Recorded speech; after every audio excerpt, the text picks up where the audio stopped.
મુકેશ પરીખ, પ્રમુખ ગ્રાહક સુરક્ષા અને પગલાં સમિતિ અખિલ ભારતીય. તારીખ 15મી માર્ચ વિશ્વ ગ્રાહક અધિકાર દિવસ. વિશ્વના ગ્રાહકોના હક્કો અને અધિકારોની સુરક્ષા માટે દુનિયાભરના દેશો આ દિવસ ઉજવે છે. પરંતુ આજે ઈરાન, અમેરિકા અને ઇઝરાયલ વચ્ચેના મહાયુદ્ધના કારણે તેલ અને ગેસની કટોકટી સર્જાઈ છે. ભારતીય ગ્રાહક પણ આનો ભોગ બન્યો છે. 140 કરોડ ગ્રાહકો પરેશાન છે. અમદાવાદ, ગુજરાત સહિત દેશભરમાં રસોઈ ગેસના સિલિન્ડરોની તંગી અને કાળા બજારની સમસ્યા છે.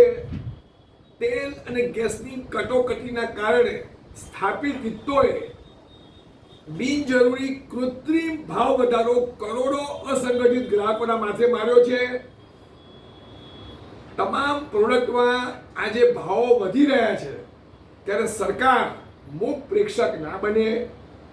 માનનીય પ્રધાનમંત્રી નરેન્દ્રભાઈ મોદી અને માનનીય મુખ્યમંત્રી શ્રી ભૂપેન્દ્રભાઈ પટેલને અમે આવેદનપત્ર આપવા ઠરાવ્યું છે. સરકાર અને પ્રશાસન આ કાળા બજાર, સંગ્રહખોરી અને નફાખોરીને અટકાવે. સરકાર અને પ્રશાસન કડક મોનિટરિંગ કરે અને 24 કલાક કાર્યરત રહે એવા 2 કંટ્રોલ દેશના તમામ જિલ્લાઓમાં શરૂ કરે.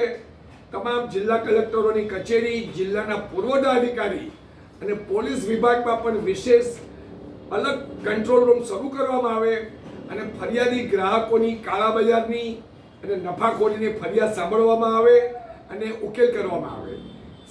ગ્રાહક સુરક્ષા અને પગલાં સમિતિના માધ્યમથી અમે આજરોજ એલાન કરીએ છીએ, જે ગ્રાહક કાળા બજાર કરનારને ખુલ્લા પાડશે અને કાળા બજારિયાને પકડવામાં ચોક્કસ પુરાવા આપશે તો તેવા ગ્રાહકોને 1000 રૂપિયાનું રોકડ ઇનામ, પ્રશસ્તિપત્ર અને ફોટાવાળું આઈ કાર્ડ આપવામાં આવશે.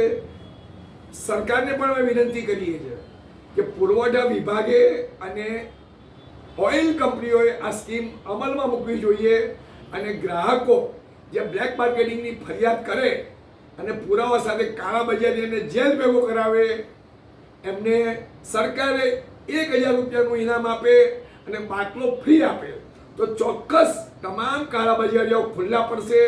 ગ્રાહકો નિર્ભયતાપૂર્વક ફરિયાદ કરવા આગળ આવશે અને તમામ ભેળસેડિયાઓ અને કાળા બજારીઓ જેલમાં જશે અને આ કાળા બજારની કૃત્રિમ તંગી એ દૂર થશે.